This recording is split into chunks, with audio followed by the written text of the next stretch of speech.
Oui les gars, je suis en partance pour Abidjan et je suis à l'aéroport Washington Dallas. Mais j'ai vécu une scène ce matin que je voudrais vraiment vous expliquer. C'est choquante et c'est une scène généralement qu'on voit sur les dirigeants de groupe dans les entreprises, que ce soit les managers, les superviseurs. Alors j'ai passé la nuit à l'aéroport Dallas, donc je m'étais réveillé, j'ai essayé de check-in for my flight et puis on m'a dit comme le vol est plus de 12 heures, donc il fallait attendre dans l'intervalle de 12 heures avant de pouvoir faire le check-in. Donc j'ai rangé mes bagages sur le côté, puis je suis allé me reposer un peu, juste fermer mes yeux et prendre un peu de la force.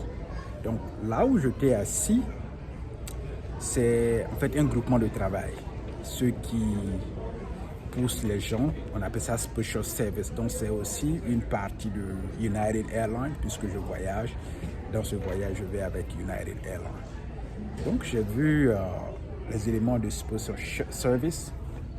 Je ne sais pas si c'est le superviseur ou c'est la manager, mais il faut dire que la majorité des gens qui travaillent déjà pour ce service-là, Special Service, c'est des gens qui s'occupent des personnes de disability ou alors des personnes à mobilité réduite. Voilà. Donc, si vous voyagez, que vous avez des problèmes de disability, vous êtes handicapé dans les chaises roulantes là, voilà, ce sont ces groupements de personnes-là qu'on appelle Special Service de United qui vous prend en charge, c'est-à-dire que des personnes sont là avec leur charrette pour vous accompagner dans les gates et à destination précise, on vous pousse. Donc j'ai constaté que ceux qui sont dans le service en fait sont des gens qui sont venus d'ailleurs, des immigrants, comme nous tous aussi. Voilà. Et cette histoire me rappelle quand je vous ai dit que quand je suis arrivé, la première entreprise dans laquelle j'ai travaillé, c'est une entreprise de nettoyage. Et la majorité des gens, c'est des immigrés aussi dans cette entreprise-là. Donc, africains, hispaniques, américains du Sud, latinos et aussi quelques Américains parmi nous. Mais il faut dire que les immigrants sont plus nombreux dans ces services-là. Et j'ai fait en fait le rapprochement. Lorsque vous travaillez dans des entreprises comme ça, en fait, il y a un manque de respect total. C'est ce que j'ai vu quand je travaillais dans cette première entreprise-là, où j'ai parlé de cette vidéo. Pour ceux qui n'ont pas suivi la vidéo, peut-être que je vais mettre ça ici et vous allez regarder pour comprendre. Il y a un manque de respect qu'il y a de la part des supérieurs et des managers. La manière dont ils parlent aux immigrants et la manière dont ils parlent aux Américains, il y a une différence. Vous comprenez? Donc c'est la même chose que j'ai constaté, mais ici, le cas m'a le plus choqué parce que celle-même qui est soit, je ne sais pas si c'est elle qui est manager ou superviseur, elle est aussi immigrante. Parce qu'en la voyant, on sait qu'elle est d'origine soit arabique ou africaine. Et la majorité des gens qui travaillent dans l'entreprise que j'ai vu, qui s'occupent des special services là, c'est des gens soit d'origine arabique, la plupart, voilà, ils sont d'origine arabique. Donc, matin, quand vous venez, vous faites un regroupement. Donc, j'ai vu dans le regroupement, et tout était assis, attendez-leur et silent, c'est-à-dire que tu viens, tu attends la tâche qu'ils vont te confier. Et puis après, allez, tu suis, tu vas, tu accomplis ta tâche. Donc, ce que j'ai remarqué, c'est que cette dame qui est aussi d'origine immigrante, la manière dont elle parle à ses collaborateurs, c'est vraiment pas joli à voir. On ne traite pas les membres de son équipe comme ça. Chez American Airlines, j'étais chef d'équipe. Voilà. Et parfois, j'ai mis mes superviseurs, que ce soit manager ou superviseur, je les ai mis au pas sur certaines choses. Il y a du moi, le manque de respect là, je ne joue pas avec. Je ne joue pas avec. Si j'ai mal fait mon travail, c'est pour ça que tu es là. Tu m'apprends comment on le fait. Mais si c'est le côté de respect là, ne va même pas là-bas parce que là, je te mets au pas tout à l'heure. C'est du tic au tac. Je toujours lui dit ça et je me suis fait respecter dans ce cadre-là.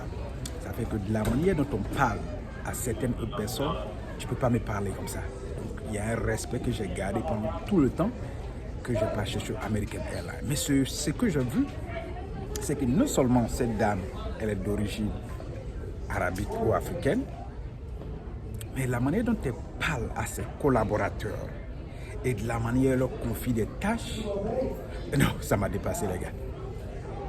Ça m'a dépassé. C'est vrai, on cherche du travail, mais laisser des personnes nous manquer du respect à ces points comme ça, ah non, ça dépasse les bornes. Il faut que je vous dise. Je n'en revenais pas. J'étais assis là, à côté de mes bagages, comme je suis assis présentement à côté de mes bagages, mais je n'en revenais pas du tout. Parce qu'ailleurs, quand c'était passé en 2019, dans mon entreprise de nettoyage où j'étais, oui, je me suis dit que ceux-là, ils sont d'autres origines. Ils ont d'autres origines, pas africaines. Peut-être que voilà pourquoi ils pensent, ok, les immigrés, là, on peut leur parler comme ça. Mais là, voir une africaine ou alors une immigrante d'origine arabique ou africaine parler comme ça à ses propres frères et sœurs qui sont immigrants d'origine arabique, pour la plupart, ah non, ça m'a vraiment choqué un peu. J'ai dit, mais attends, dans quoi nous sommes? Dans quoi nous sommes? Ça veut dire que les gens, quand on leur donne un poste, c'est là que vous allez commencer à voir leur vrai visage. Et voir ça ici. Et pour les messieurs, les gens sont plus âgés qu'elle. C'est une dame voilée. Et je l'ai vu crier sur ses collaborateurs, certains d'entre eux, qui sont même plus vieux qu'elle, des messieurs qui n'arrivent même pas à bien marcher. Mais pour une question d'emploi, venir parler à des gens comme ça, mais ce qui veut dire que tous les matins, c'est comme ça qu'elle s'adresse à ses collaborateurs. Tous les matins. Il dit, j'étais assis, mais ça m'a donné une autre pensée. Il dit, mais dans quoi nous sommes? Quelle est la dignité humaine? Parce qu'on a besoin de travail pour pouvoir faire des dépenses, pour pouvoir vivre. Maintenant, dans ce travail-là, si on ne te considère pas, on n'a aucun respect pour toi. Ah, c'est dur. C'est dur. J'ai compris à combien, à quelle mesure la valeur humaine, le respect humain ne compte plus quand on a besoin d'un boulot pour pouvoir survivre et nourrir sa famille. La manière dont on vous traite et te faire traiter par des personnes de, je vais dire, ta communauté, comme ça, parce qu'on les a proposés ou alors parce qu'ils sont à un niveau de poste qui est au-dessus de toi. Non, ce matin-là, ça m'a vraiment... Donc, j'ai décidé de faire cette vidéo-là et dire combien de fois, lorsqu'on est aux États-Unis, que les gens ne comprennent pas selon dans quelle situation leurs parents se trouvent, c'est ça. Parce que quand on quitte son pays, on vient se chercher. Cette vidéo, ce que je suis en train de dire maintenant, n'est pas pour te dire que si tu as un rêve, n'est pas venu l'accomplir. Oui, États-Unis, l'Europe est finie maintenant, voilà. C'est des beaux pays où il faut venir pour apprendre, avoir sa propre expérience. C'est le plus important. Venir apprendre à avoir sa propre expérience et puis, dans le futur, si on peut créer quelque chose avec cette expérience-là pour pouvoir continuer avec une volonté personnelle, pour suivre sa vision et son rêve, c'est essentiel. Venir faire l'expérience et côtoyer d'autres personnes et d'autres milieux, c'est bénéfique. C'est bénéfique et il n'y a pas vraiment d'autres bénéfices qui pourraient être comparables. Voilà. Mais se faire humilier dans le travail, tous les jours, bon, pour les gens comme moi, est-ce que même tu auras l'envie de garder encore cet emploi? En tout cas, moi, je n'accepte pas que les gens me traitent de manière comme ça. Voilà, en tout cas, je n'accepte pas. Ma tête même n'accepte pas. Voilà.